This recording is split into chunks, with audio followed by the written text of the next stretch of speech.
This podcast is part of the Big Heads Media Podcast Network. Go to bigheadsmedia.com for more great podcasts. Hello and welcome to Body Count, a history podcast where we gab about death and disaster through the ages, highlighting figures, single events, time periods, whatever it is that resulted in someone, or as usually the case, a lot of someone's dying. I am your host, Jessica Manor, joined as always by my main cohorts. Introduce yourselves, ladies. Oh, we're the main bitches now, huh? We are the main bitches, the bad bitches. And who are we? Oh, the baddest bitch, yes, is here to stay. Bethany Skeleton, yes, and of course Wrong with me. Wrong. I'm the baddest bitch because I'm subtle. Okay, I'll fight you, Kara. Just kidding. I love y'all. But Oh, no, I think it's an interesting compromise we've got here. Who is the baddest bitch? Because it's certainly not me. So is overstated or understated the winner?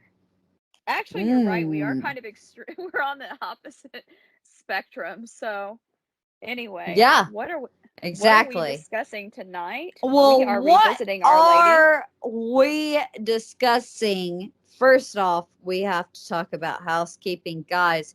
If you listen to this podcast, please go and like give us those and like it, those 5 stars wherever it is.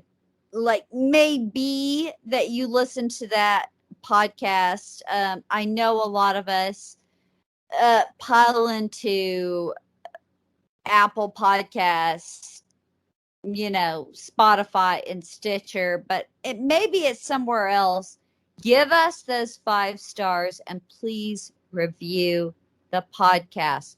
It helps us out massively on the business end. That being said, are y'all ready? Yeah, ready to rock and roll. Dude, I'm so excited.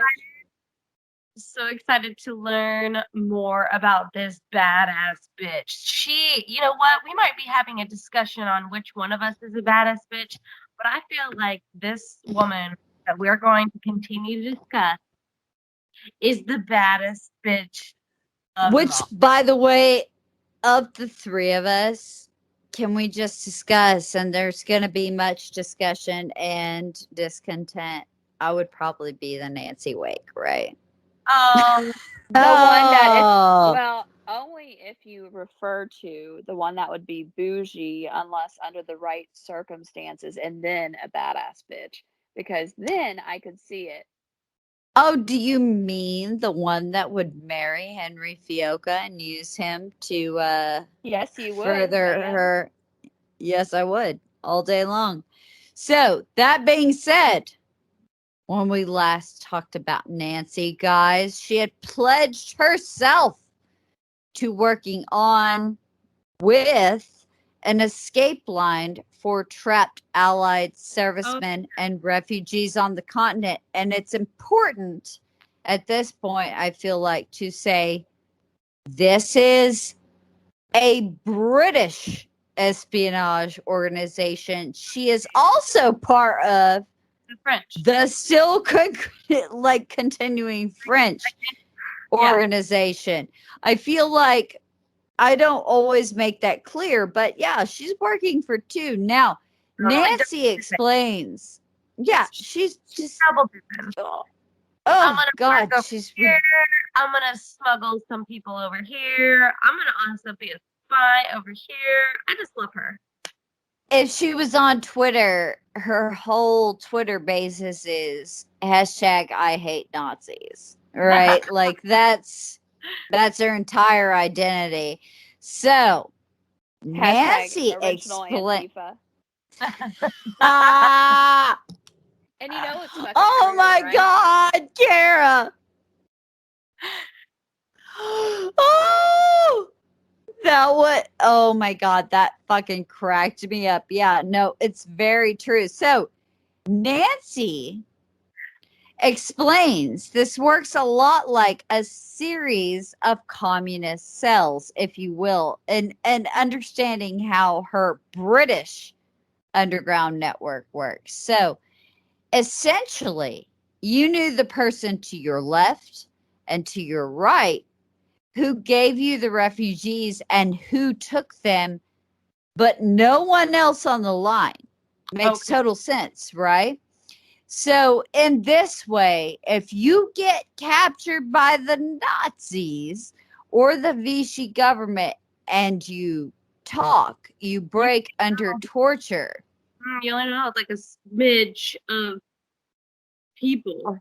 That's crazy. That's right. You only give up a small part of the network because it's not the Rolodex.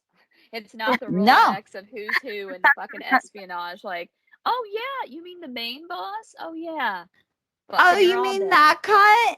You mean that cunt? So I'm over it. Exactly. There is no Rolodex. So that is all that you can reveal. So in this way, there is only a brief disruption of the line, if you will. And if they get popped by the Nazis, things can continue to function without a lot of personnel shift. So you've got to replace, if you're the overseer, you replace left and right. That's assuming the central person didn't get popped, right? Honestly, so it just reminds me of like I watched A Bug's Life earlier this week, and a leaf falls in front of the line, and at first they don't know what to do. They're like, oh my god, what do we do? I've always followed the person in front of me, and that person behind them is like, why aren't you going? What's happening? And somebody has to come over, and they just guide them around, and then the line continues. So it's just funny. That's what it made I me think. wanted to take a giant shit on what you were going to. That is very fucking true, Bethany. Like, it is a great idealism. I was a little worried. I heard Bug's Life, and I was like, I did too. I was ready to shit on it. I was like, massively. That was coherent. Like, my God, I was like making gestures with my fingers, like thinking that something else was going on here. But man, I had my cigarette in fucking full motion. Digga digga day. Digga day. Whatever. I trust you. Whatever. Bethany's on the fucking line. She understood what we were talking about. Like the AIM. No, it's like AIM. Bethany is online. Yeah. Yeah, she is. Has entered Oh, she has entered it. What? She entered Nancy Wake's chat room cock first, if you will. So now many an allied servicemen disappeared along the escape route, and Nancy's friends at Fort Saint-Jean were the first among them. Again, if you have not listened to 1 and 2, you've got to go back. We have to go back and listen to them. Kara, if you would like to say them in a better French accent, I dare you to. Then Jean-Jean. But you're not going to probably do better. Do you see these? Do you see these? Oh my God, guys, I really want you to know I've just collected her 2 flip-off fingers and put them into my pocket for later on this podcast. It's usually just 1. Today she got 2. I got 2. I pocketed them because I'm going to fuck up a pronunciation or 2 later. So frankly, she's on it. She's keeping the birds in her pocket because she knows she'll collect more later.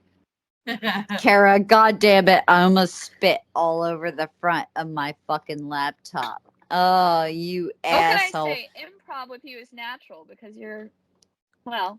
Oh, I'm so natural. Really quickly, guys, just so you know, I have a ghost in my house, and a ghost just reopened. I see dead I have a ghost kid. It's on video, and they just reopened the door. So, by the way, all the things I said to Brenda are true.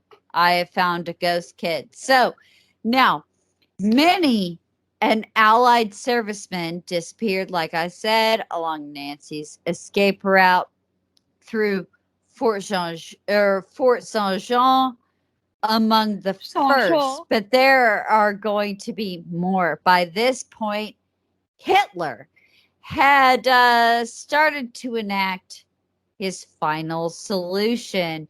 And so, let me interject because we need to give people an honest to God idea of where we're at in the timeline, okay? Wait, there's on your outline here, final solution in capital letters. And yes, why? I assumed that everybody knew what the final solution was, but Kara is going to outline for us what the final solution actually is, and I'll take up the Gestapo when we get to that point. So, to put it in simplest terms, the final solution was the policy of the Nazis to eliminate the Jewish people, to eradicate what they referenced as the Jewish problem. And at this point, as you all know, a lot of them had been put into concentration camps, not just Jews, I might add, other political prisoners, communists, the whole Red Terror kind of shit. Lots of different perceived enemies, people with disabilities, LGBTQ. It wasn't just the Jews, but it was primarily the Jews, and the whole outline of it was in regards, like when you see the documentation that was referenced, it refers to it as the final solution to the Jewish question. And this came into gear particularly in spring, winter of 1942, so in the earlier part of the year, and basically it was amping up. Instead of it being concentrated labor, and I put labor in quotes because there was always intent to murder and there was always intent behind it to persecute. This was amping up what their intention was, to completely eliminate and basically commit and perpetuate genocide. Sorry, that was my best outline I could give at you in simple terms. It was a fantastic outline. Can I also just add to that the Romanchi? Yes, the Romani. That's very, very true. They were another target of the Nazis. Right. And like regime. I said, honestly, it just seems like they rounded up anybody that was not them.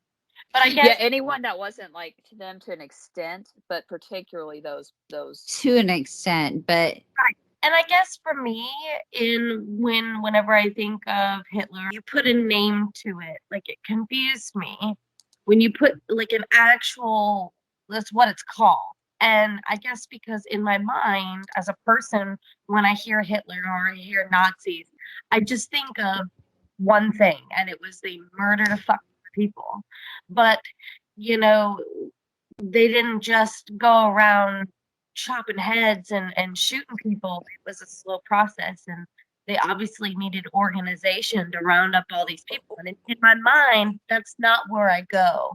It's a lot of people plug that body count of 6 million, if you will, whereas the reality is 11 to 15. If you're not a Republican Holocaust denier, you're gonna probably know it's 11 to 15. Or QAnon, quite frankly. You ass clowns. Coming at you directly. Come at me.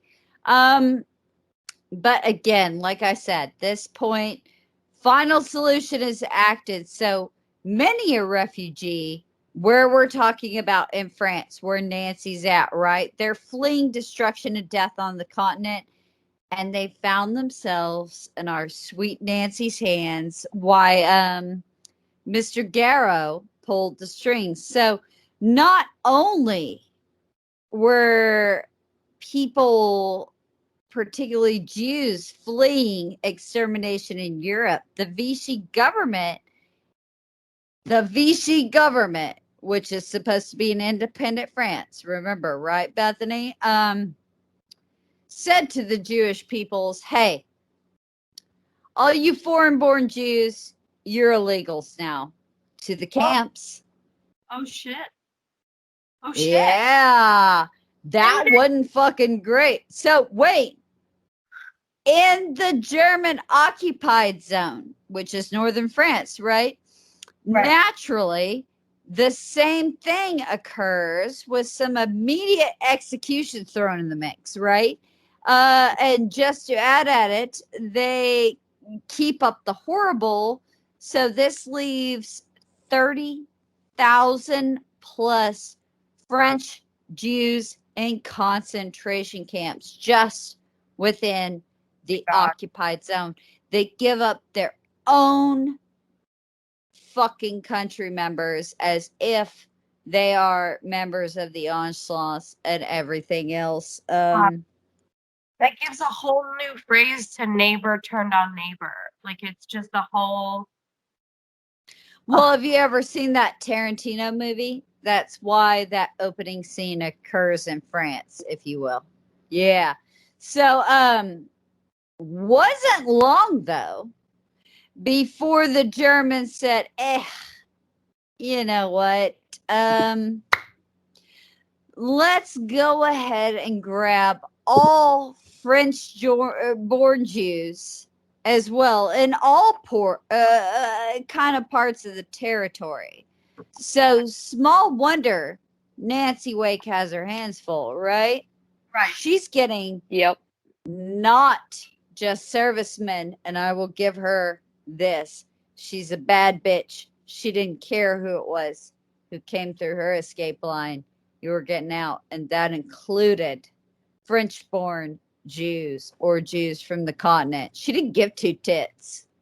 Like, that is one of the things I love about her. It wasn't about a mission for the British and the French. It was about, welcome, you Nazi fucks. Fuck you. Yeah, she was exactly. Basically, any enemy of the Nazi was a friend to was her. a friend of Nancy, and that will always be Nancy. Like, an enemy to my enemy is a fucking friend, and it's gonna be important as we get later in that story. An enemy to my enemy is my fucking friend. I just feel like all these people going through her tunnel, she's like standing there at the checkpoint going, Nazi, nope, you're free to pass. Nazi, nope, free to pass.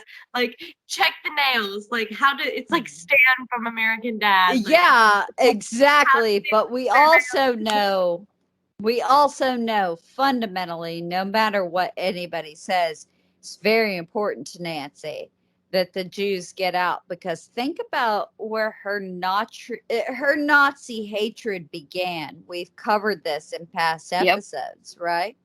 Yeah. She hated them, and she'll always hate them.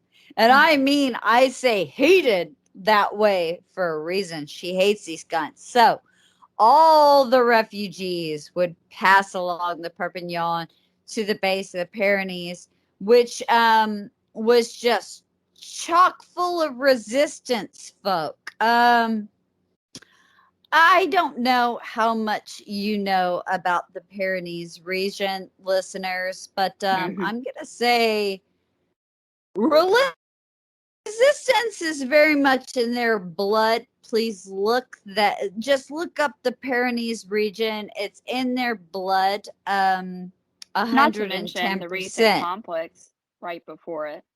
The Spanish Civil War. Thank you, Kara. So by this point, there were established points, including places like Andorra, that were really easy prey to use as basically a stop along the line, essentially. Now, remember, Spain is in fact technically neutral in World War II. I might add, Franco was one that cooperated with the Nazis. He had been allied when it served him, but as the war progresses, that kind of goes into a more of a neutrality, so to speak. But in any case, a lot of the folks that Nancy would have encountered in Perpignan would have been Spanish resistance fighters, refugees from that side of the border, in addition to all of those fleeing for other reasons. It's really interesting that you bring that up, Karen. I'm glad you did, because there are people coming the fuck over, right? That are from neutral Spain. So they are, And they have there's no indemnity on the other side. But that being said, everybody's trying to get the fuck away from the Nazis on the other side. So Spain was kind of, as you'll see later on with some of our guest appearances, an interesting fucking point in all of the Second World War, if you will. Right. Like, for good or for bad, it's a sparking point. So the refugees would be taken to a designated spot. They'd been handed to passers or mountain guides, specifically Spanish mountain guides, and taken into Spain. So then in 1941, Garrow, who will remember from the last podcast, please go back, Garrow meets with a man with the nom de guerre, Patrick O'Leary. Now, he is, in fact, a Belgian doctor by the name of Dr. Gary's. And by hook and crook, had ended up escaping with the help of Garrow through these exact lines.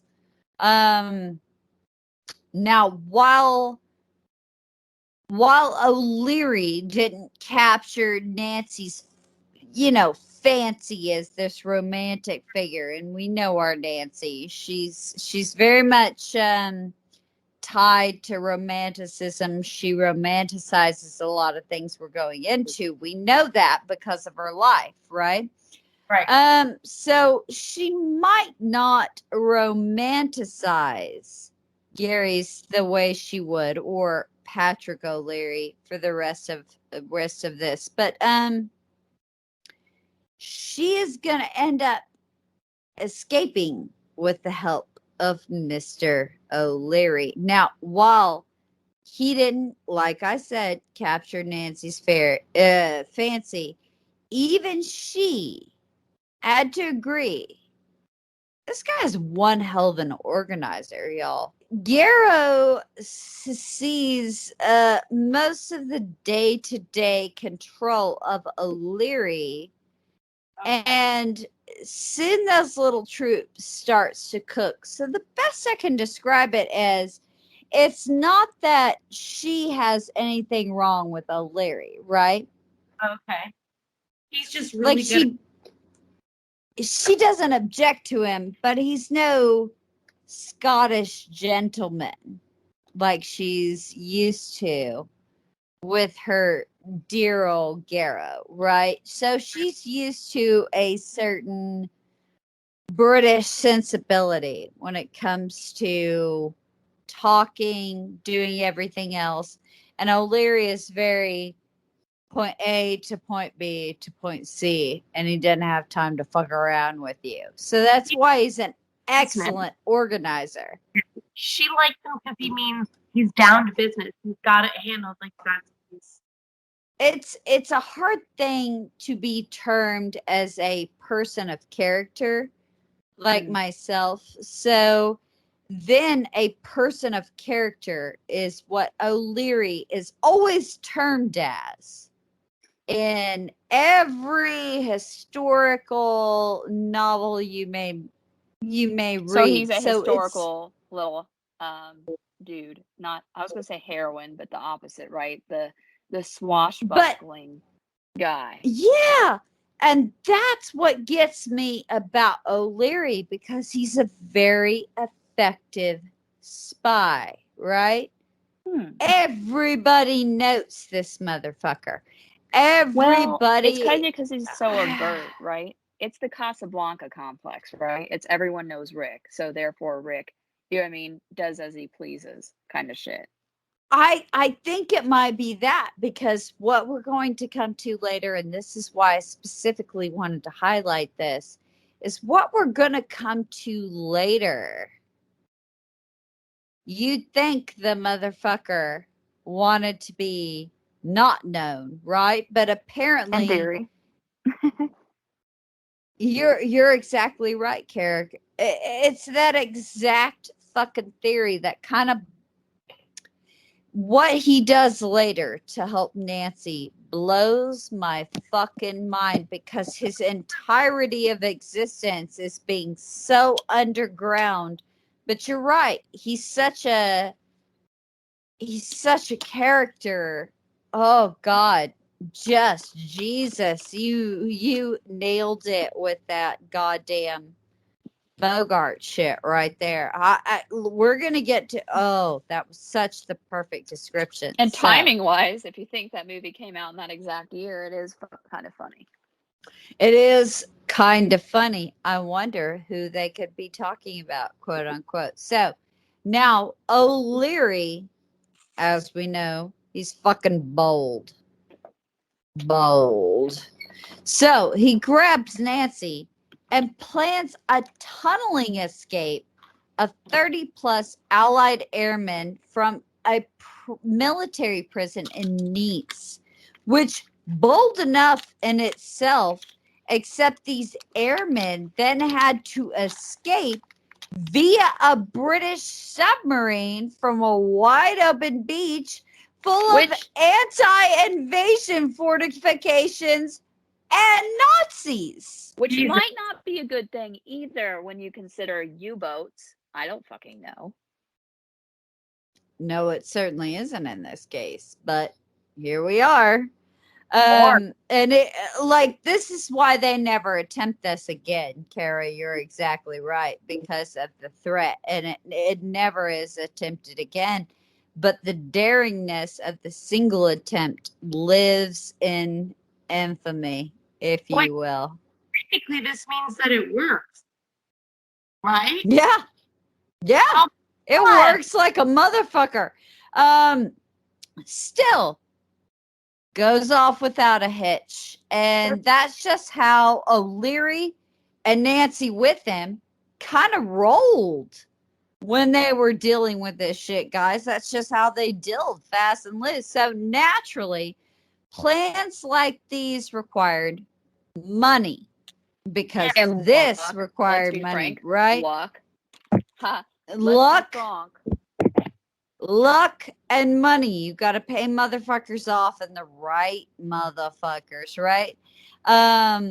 So then Henri, which is, as we'll know from previous episodes, Henri Fioca is Nancy's husband, often found himself bankrolling these ventures, which he didn't give two tits because he hated the Nazis as much as anybody else. And O'Leary found financing by sending an operative of the British embassy there in Spain over to Switzerland, and that guy would come back with tubes of toothpaste that were actually full of British pounds. When you cut them open and unrolled that shit, they were full of mad money. So this is something admit, that, that's like, clever. right, we've talked about very recently, like, a lot of, I don't know, espionage, but not so much as to what goes into the SEO. And that is very clever. Now, Doctor would not say espionage. He would say intelligence. I might add. Well, I love Dr. Docker, but he can unanimously go fuck himself. Because I think I'm right as far as when it comes to Nancy, and that's the problem. This is espionage because this is wartime and not a fictional war and not an idealistic war, as you would find maybe between the Russians and the rest of the world. This is not like the Cold War. This is real fucking war. This is before war gets defined or institutionalized, right? Both like embassies would make sure that the tube also, and this is important, would return full of money. And that's kind of interesting from Switzerland, because they're supposed to be neutral, right? Like they're supposed to take no interest, but they also particularly didn't take an interest in certain countries. One of those being the British Isles. So also Nancy and O'Leary divided their time kind of finding sympathetic French businessmen to provide loans to the British resistance effort. Really quickly, can I tell you all a story about that? It's really funny. Yeah. Yeah, do it. So the two of them, just so you know, would they'd pick a phrase, which anybody that was in the French resistance that had money had a radio that Nancy herself had supplied, right? Right. So they could listen to the BBC. So any sympathetic Frenchmen that had money, they'd ask for a loan, and they would actually ask for a keyword from these quote unquote sympathetic Frenchmen. And it would be funneled through the entire channel back to the Free Frenchmen. So here we have a cross of the British and the French resistances to the French Free, or the Free French in Europe. And they would utter whatever the key phrase may be at the end of their broadcast. Sounds like a bit of a Just- docking situation. Oh, it's a hardcore one, because they never got the fucking money back, and God knows that. So that's interesting to me. It was just making anybody give money to anything, and it was not about borrowing legitimately from the British government. So again, the most spy work thing that could possibly exist. So Nancy always claimed that this money was never enough, but Nancy, being enterprising Nancy, worked off of all of it and made it work for the resistance and her. Now, not only was, as we've also discussed, Nancy just fucking knee deep in the resistance for Garrow, the British resistance, and O'Leary, but she's still working from our first episode for Xavier and the French resistance, continuing to deliver packages up and down the coast as needed, basically setting up lines for the movement of the Free French when the Free French said jump and it was time to invade. Gotcha. Wow. So if that makes sense, she's not working for one, but two. Yeah. Because she's a bad bitch. Yep. She's the baddest bitch of them all. She might be. So often she would deliver packages for the French resistance center work while delivering refugees on the British lines. And I cannot overstate, guys, how dangerous this was for Nancy. But it wasn't the danger that necessarily bothered our Nancy, as is true to fucking character. Nancy Wake, quote, "It was the boredom of it all." Oh my God. You know what? You're right. I think you are the Nancy Wake. That would totally be something. Oh, well, this already seems boredom for me. Like, she's nailing that head. It was the boredom of it all. For all the suspended glamour of for the fuck resistance of it. work. Yeah. For all the suspended glamour of resistance work, the reality was a lot of deadly dull. Guys, that is what Nancy says about like fucking life-ending resistance work. Whatever. If I die, at least that wouldn't be boring, right? Like, I love Nancy Wake. She's such a down-ass bitch. She basically just said, she's like, I know it's like big and glamorous in the movies, but it's really not shit. Like, it's just hilarious to me, I guess. It just is what it fucking is. Whatever. You twats are all so boring to me. She's like, okay, and now what? Let's add more to it. Yeah. Let's add more to it. So, like I said, most Nancy Wake thing we've ever heard, but it had to be done. So the work she's doing, which she contributed to the war effort, shouldn't be undermined. It shouldn't be undermined. It was boring, but it was extremely difficult, extremely dangerous. The thing is, it just didn't thrill our Nancy, right, guys? Like, that's just not her fucking speed or her fucking brand. She's a down ass bitch, and there's no way to get around it. So, despite how careful the ever industrious Garrow was, the danger was soon brought home to Nancy. That's the thing.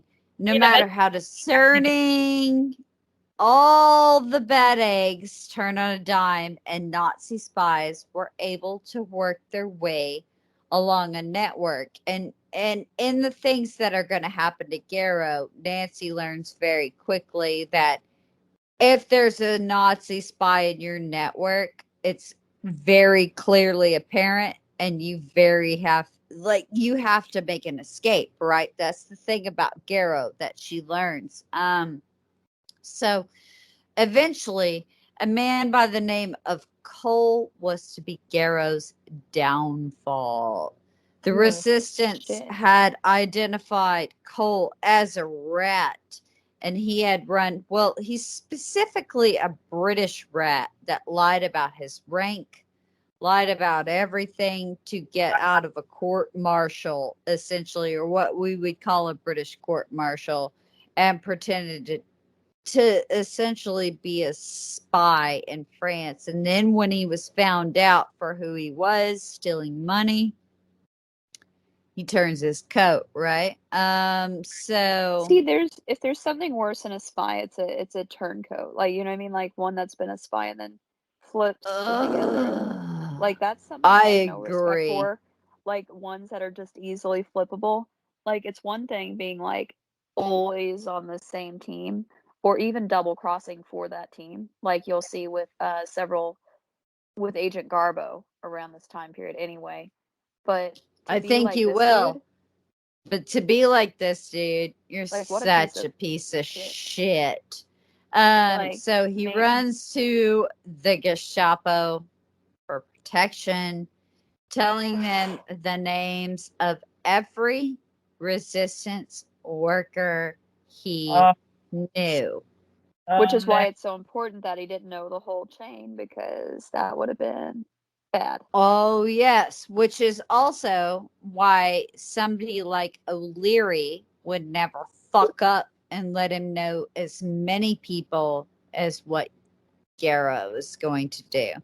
And there's a reason it's named the O'Leary line and not the Garrow line, just so everybody knows, because O'Leary didn't fuck up like that. He's like in it to win it. He's been old school against the Nazis. And Garrow, bless his heart, Scottishman that he is, kind of fell into it. Yeah. So, damn.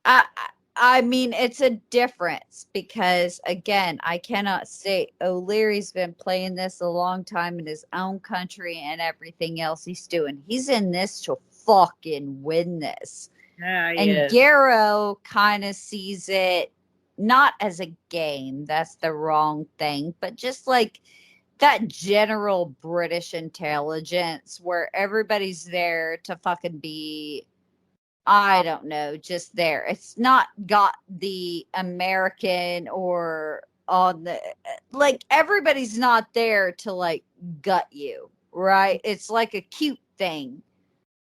It's even a cute thing into like the Second World War, which I kind of find interesting until you have true spies from the Russian network. So that's how I always view it. And Yeah. Kara, please tell me if I'm wrong, but I just always think it's like, I don't know. I think the Warner Brothers theme plays under it geez. because, like, the fact is, the British convert all German spies. Like, essentially, there is no German spy network in the Second World War because they've all been converted by the British. I can't. One of the things that gets me is how, and this is a good side quest, but Agent Garbo was a Spanish chicken farmer that had fought for both sides and hated both sides in the Spanish Civil War. And he literally, the British didn't want anything to do with him at first, but he said, you know what, I'm going to go rogue on the Nazis anyway. And he like pretended to be in London, like he wasn't, he had never been in London, and he began like spying on the Nazis from inside. And they like, he is the only person that was awarded both like the Iron Cross and like the equivalent for the British, which is insane to me because he actually would lead Operation Fortitude and help convince the Nazis that the D-Day landings were not the true intent. And the hilarious thing is, they still thought he had been giving him the correct info. He wasn't. He would Exactly. So, that is a great point, Kara, and that's a great like side quest because I just always want to hear behind two nations' stupidity. Hello, my baby. Hello, my honey. Hello, my ragtime gal. Like everybody was, he was a fantastic spy, and that's kind of the thing that we're going into. Yeah. I don't you want could to be an speak ordinary for the good and a guy and a good spy. It's the point being said. Like, you don't have to be your O'Leary, if that makes sense. and you don't have to be an O'Leary, but I'm also going to say by the end of the war, most people didn't realize they were an O'Leary. I'm gonna credit that to an excellent. Most German spies didn't realize they were in fact English spies, and vice versa, which is hilarious to me. Oh, the Germans And didn't really know when they were being crossed half the time, which, considering that they had a secret police, is comical in a way. Which, considering they had a former fucking monarch on their side and God knows what else, I mean, it basically fucking painted the paint for a spy that didn't know they were a spy, right? Again, see our Edward the Eighth episodes. We talk about a lot of spies. Spoiler alert. A lot of spies that didn't know they were fucking spies because of the Duke of Windsor. Now, that said, in this a wave of arrests that's going to follow Cole, right, guys? Like, this is kind of devastating, but they were replaced. But this is a devastating number in our first body count. 50 resistance workers from Cole's single betrayal are summarily executed. Oh, wow. Yeah. Just from his single list of people that he knew because of Garrow, 50 people are immediately put to death. Can I just say, I feel like Garrow was the drunk uncle that told everybody everything. Like, God damn it. I quite frankly think you're right. Like, no matter how good looking and from the north of Scotland the motherfucker might be, this isn't your standard Jacobite rebellion. Like, fucking bring your shit, okay? Like, here's the thing. Nancy might not have been an O'Leary fan, but O'Leary knew how you played the fucking game.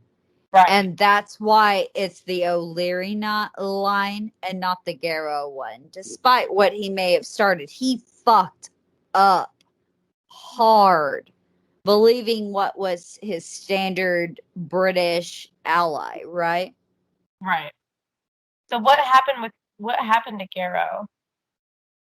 So Garrow's arrested and put in solitary confinement for 3 months in Fort San Nicola.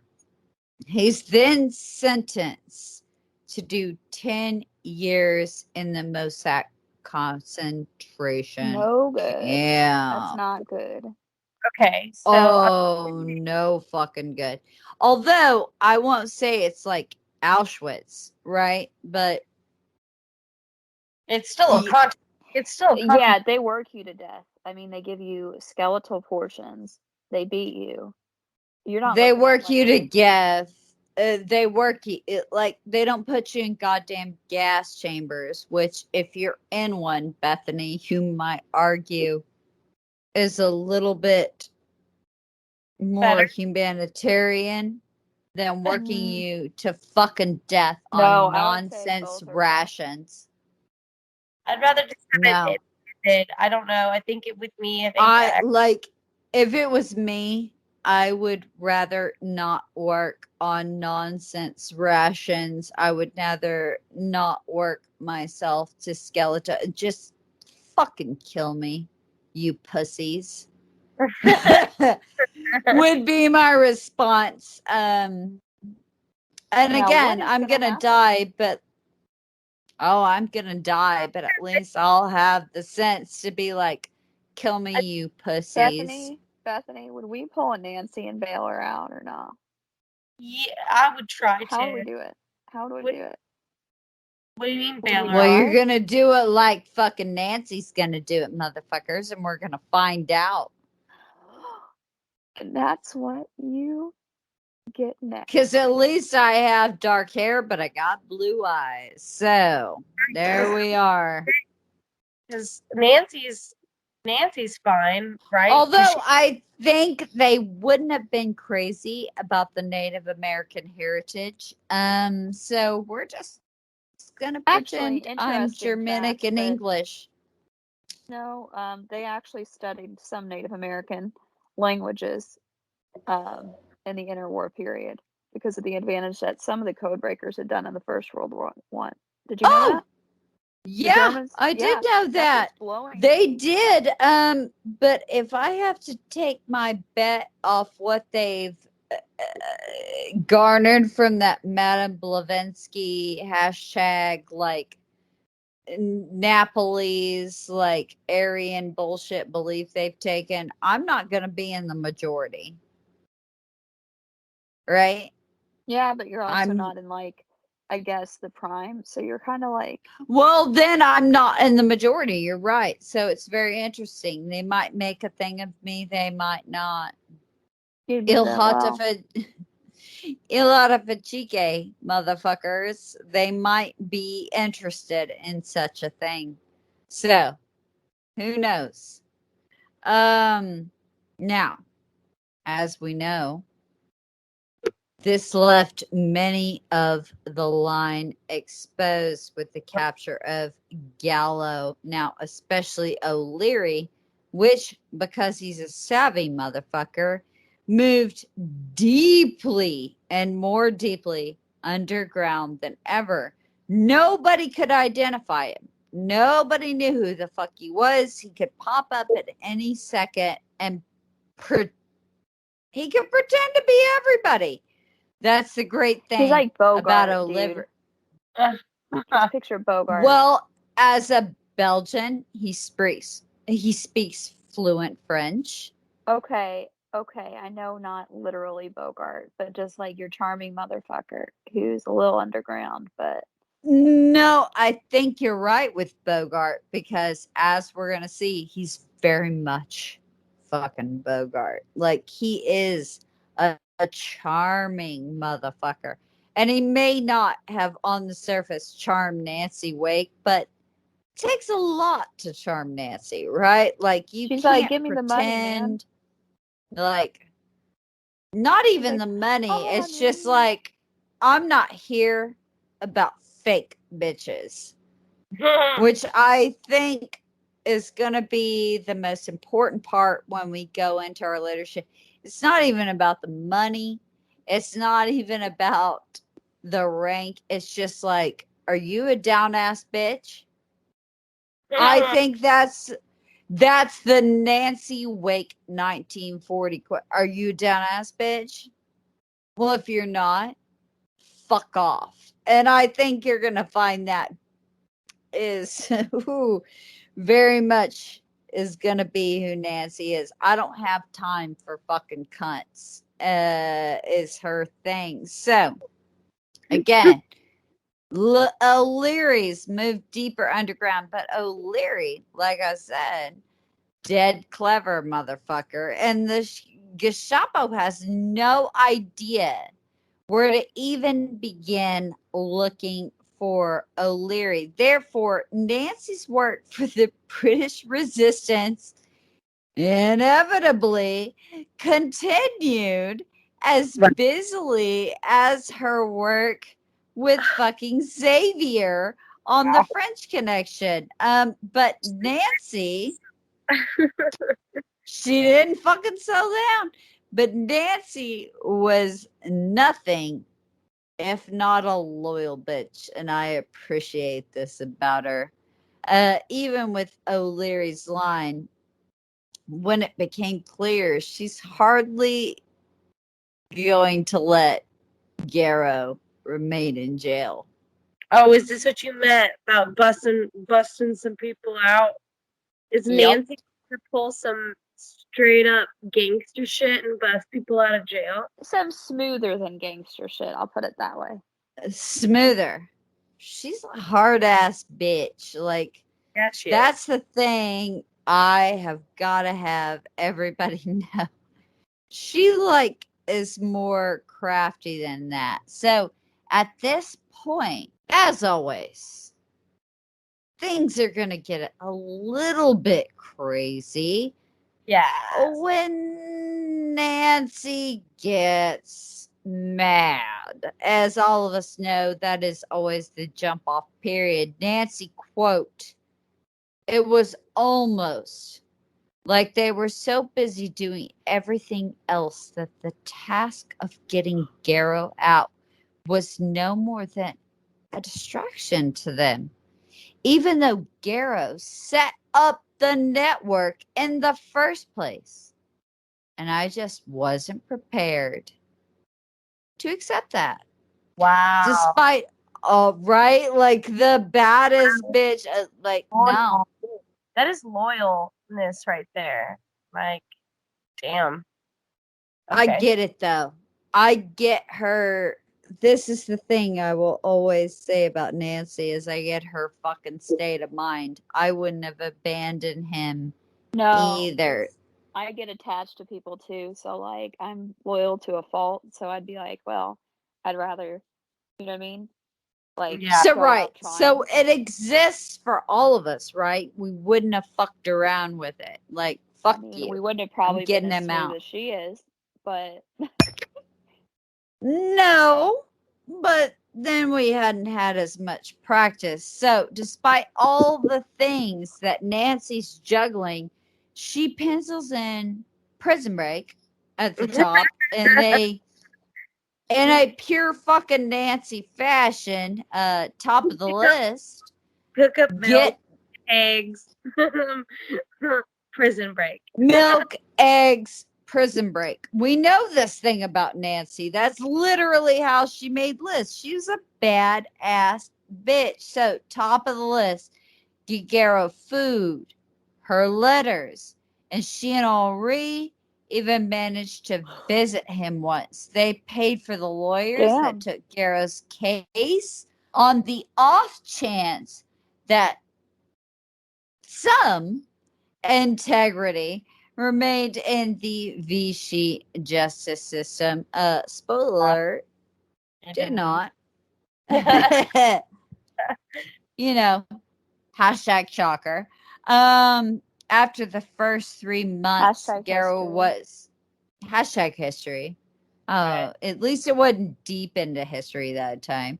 So after the first 3 months, Garrow is transferred to Mossack, and they couldn't believe the two of them, the emaciated, filthy man before them, that was the tall, well-groomed, proud Scot that they had come to know. I mean, so, makes sense, right? Like, you're put in one of those camps, you're not intended to survive, truly. So I can only imagine, like, seeing your friend, like, skeletal, dude. I would have been fucking pissed. I would have been like, God damn it. Can you not understand the goddamn rage it would send you in? Well, and think about it. Nancy Wake had kind of already seen snippets of something like this, but this was different. This was somebody that she cared about. This is somebody she was close to. Like, she had an emotional attachment. She adored him. Alongside him. So I can see why she adored him. Not in the way she adored Henri, but in a non-displaced way. Like, it was somebody that was the ultimate unimpeachable figure. Well respected in her view. Definitely. And now you fucked with him. So take a guess how Nancy Wake fucking feels. And I get it. This is the one.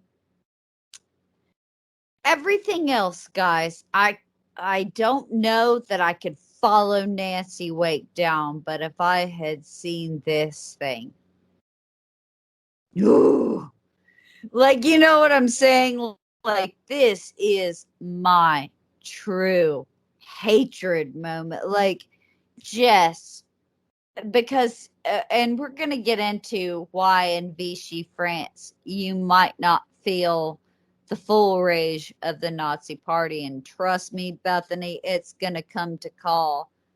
But if you had, seeing such a man brought so low by such actions, I get it. So now Nancy, as you can well imagine, is like doubly fucking, she is in a high fucking fury. And any other woman in the world, I would say, oh, that's cute. Right. Except for it's Nancy fucking Wake. And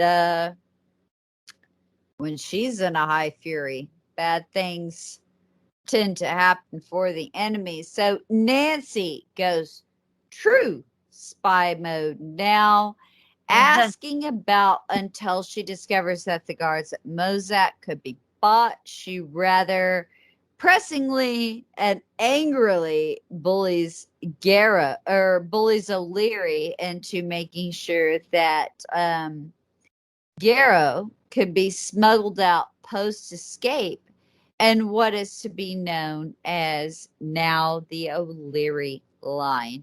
And I can't say that it doesn't deserve it, but she's going to make sure the guy that actually established the line gets smuggled out of it per like Prison Break. She's not fucking around. You can have everything. I'll still work the same, but you're not going to fuck him. Is her fucking bottom line.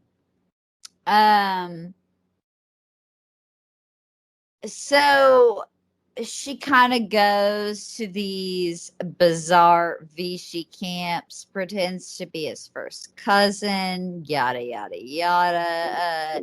She tools around flashing wealth until a guard finally kind of bites and a meeting is arranged. The guard told her that essentially a Mossack's guard uniform for Garrow would be 500,000 francs, 50,000 up front, and then Garrow would simply be allowed to walk out of prison. So Nancy just has the post office, and through the post office has Henri just fucking send her Before 50,000 CTRs, francs. my friend. Before CTRs. Or UARs, if you will.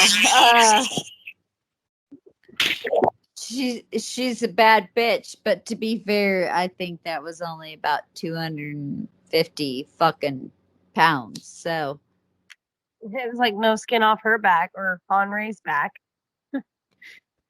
which we're gonna get to, and I think this is something like we're gonna skip when we go into the next portion, a big portion of Nancy's life. But what I want everybody to get is kind of where she learns her spycraft and where she kind of learns her cool, right? Because this is the point that Nancy now draws the attention of the authorities. She's received what is considered a great amount of money.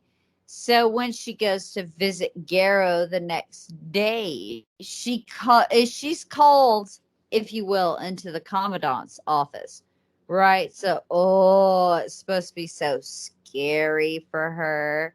He began questioning Nancy, asking why she required such a large sum of money wired to her before.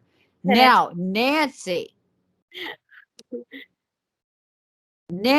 which she grew up poor. This is a large amount of money, but Nancy, being the bad bitch she is, because she just had a huge set of brass balls, right?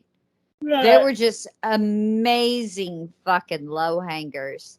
Sneers right back at the commandant and stated, I've not received a large amount of money. In fact, the commandant then tells her he knows she's received $50,000 or 50,000 francs. Nancy, bold as motherfucking brass, y'all, never falters and like claps back with a Chrissy Teigen-esque delivery, if you will. Look at you with the pop culture reference. I know. I try so hard. So Nancy claps back at the commandant of Moscow. Oh, prison. She says, this might be a lot of money for your monsieur, but I assure you it is not a lot of money for me.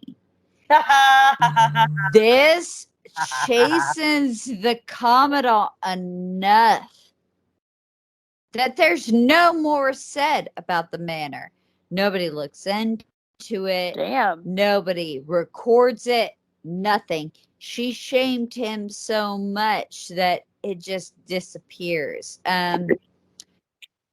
Like it's not recorded in any fucking commandant's book, anything. You go anywhere, there's no record of Nancy Wake at this time, which is extraordinary. She scared a man by being shitty and literally doing a Twitter clapback into not recording her presence. Yeah, she did. You bet she did. So Like everything she quote said tweeted and shamed him.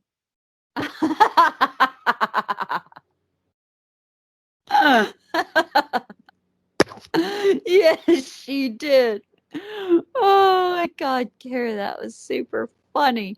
Woo! So everything It might be said, funny to you, but it's not for me. Quote to our illustrious focus. To our illustrious focus, la ti da. So she's organized to break her first prison break. She's Smoke got on a that delay pipe, to her. Nancy. She's got a delay to her fucking plans. Oh shit! If the delay is anything like it would impact you, my God. Well, you uppity. Uppity being a bitch about Nancy Wake.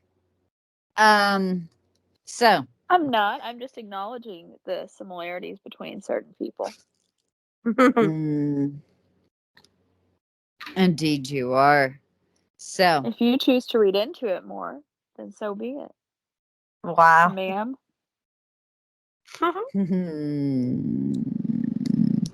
So this is the point. We When the have viewer should see the to. shit-eating grin on Jessica's face. Yeah, it's a massive shitty grin. I'm not trying to expose it. That's why it's not here for all of you to see. Kara, Are those middle birds still in your pocket? Are you still looking after them? they're still also middle birds, but I'm also kind of laughing. So I don't know quite how to deal with it in this current sense. I don't know my approach. Such an ass clown, but a funny ass clown. I So learned from God Beth, knows. ma'am. Oh, that's the thing, though. You are a funny ass clown, so I'm going to allow myself To go back into the wartime events log, right? Yeah, Where are we at, ma'am? yeah. Give us So a date on that.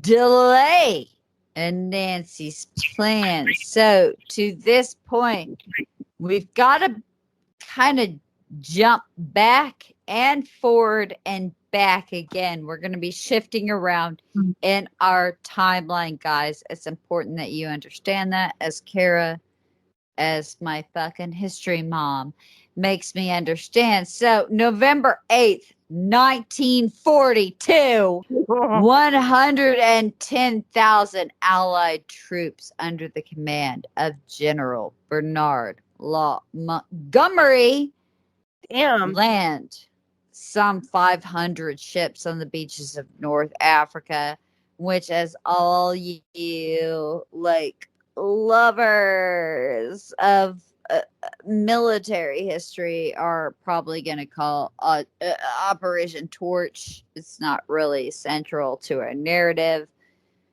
Save me the fucking DMs. I don't give a shit. I know how it works because it's the most basic basic bitch history in all of anything is military history. So congrats.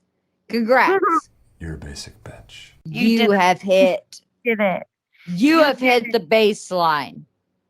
Good for you. So the Allies establish a beachhead and start sort of pushing eastward against the field forces of what, again, I feel like every military historian in the world is pulling out the dick for the thing that I'm about to announce against the forces of one feared Field Marshal Erwin Rommel.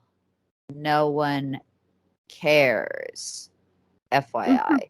Yeah. So the Desert Fox. I mean, yeah.